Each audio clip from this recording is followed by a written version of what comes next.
Hi Criteria, this is Jim Gillis with Win My Vote, and sorry I don't have my camera on. I'm not in the office, and the background here is not really set up for it.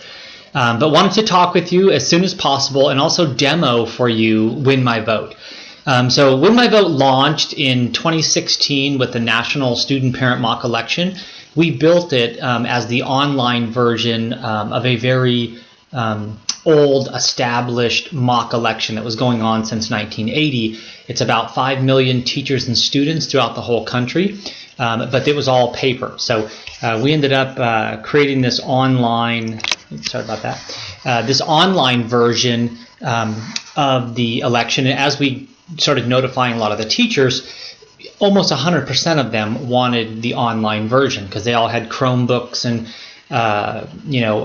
iPads and tablets and cell phones that the kids were using to do this. So it worked out really well, and I can tell you all sorts of great stories about the horror of seeing the even vote back in early October. And we actually did another mock election that was much smaller. It was like about 1,100 kids. It was the National Association of Student Council.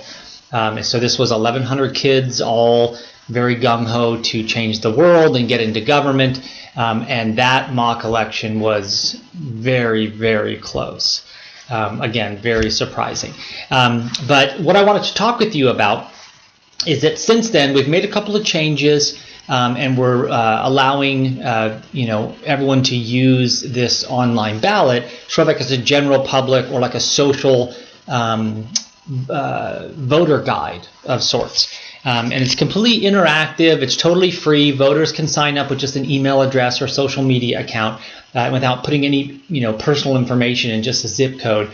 We can create for them their own account with their own online interactive sample ballot where they can go all through all the races and all the candidates, hear what they have to say, see their positions on things, favorite them. They can endorse them and share those endorsements. So think of it as sort of like Facebook meets, the election department's voter guide. So this right here, I'll show you actually, sorry about that, I'll demo the 2016 presidential ballot.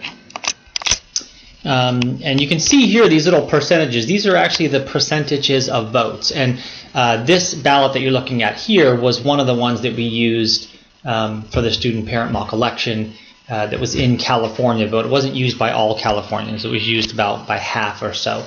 So that's why you see that big number there.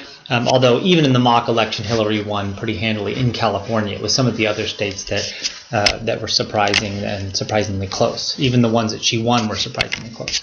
But anyway, so as a voter, I can scroll up and down my ballot. I can see all the candidates in all the races.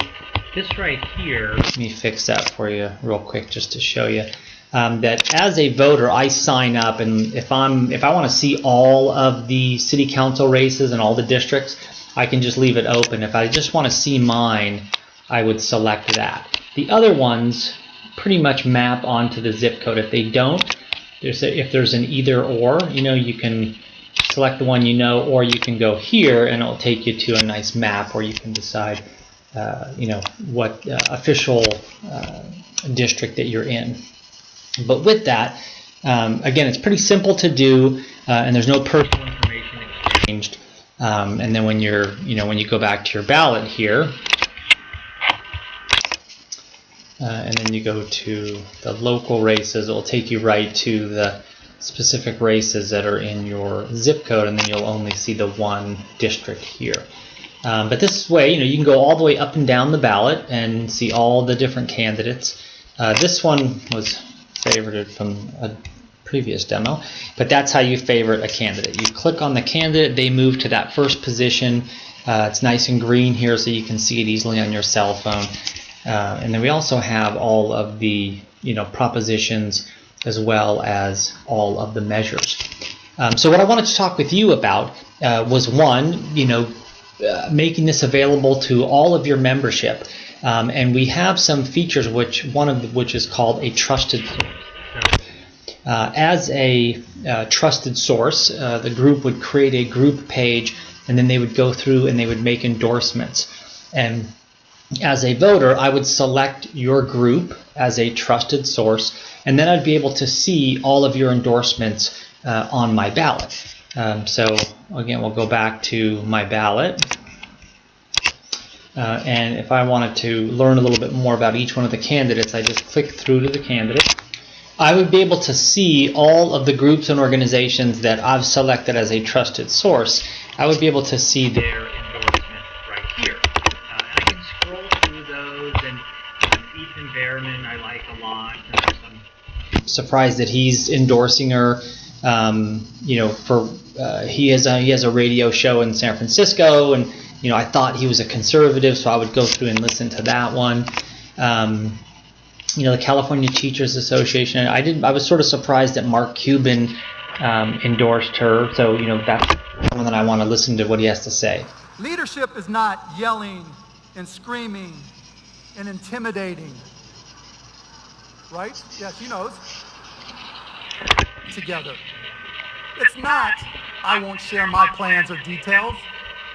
That's a bluff, which is exactly what Donald Trump is doing.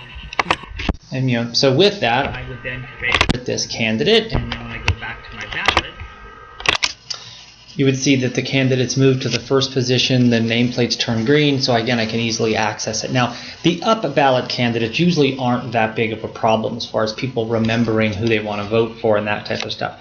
You know, but as you go down the ballot, it certainly becomes more of a challenge to sort of organize, follow some of the groups and organizations that you want, and then all kind of get onto the same page. The other nice thing about this site is that you know, this is where I'll make my decision, and this is where, you know, this will be my last stop before I vote. Simply because I can add this to my online calendars and get reminders. I can print it out. I can reference important information like when and where early voting starts. I can also find my polling place. I can click here, put my address in there, and click find polling place, and it gives me a nice Google map with turn-by-turn directions. So I always know that when I get reminders from Win My Vote saying, hey, it's 3 days before election day, or it's 3 days before early voting starts, or whatever it may be, it's right there, my ballot's right there, my favorites are right there, you know, everything is set up for me to move forward. So so again, this is sort of the beta ballot that you're looking at here. We've made a lot of changes, we've added some other features, and we're adding a whole bunch more in the next couple of months, and would love to talk with you about some of the features that you may like to see, and then some of the things that we're going to do as far as really organizing groups and organizations and their members, so that you can even run straw polls and a variety of other things with real candidates. And one thing I didn't mention is that the candidate builds the profile themselves. So it's just like Facebook or LinkedIn or online dating, or anytime a candidate or a person builds their own profile, that way they can update it, they can put new information up there anytime they want, and they can also get feedback from people. People can send them messages, they can do a variety of other things, and that becomes very scalable. So we'd love to see every Democrat in the entire country have a candidate profile complete with videos and issue statements and position statements, and sending those out and winning votes. Thanks a lot. Bye-bye.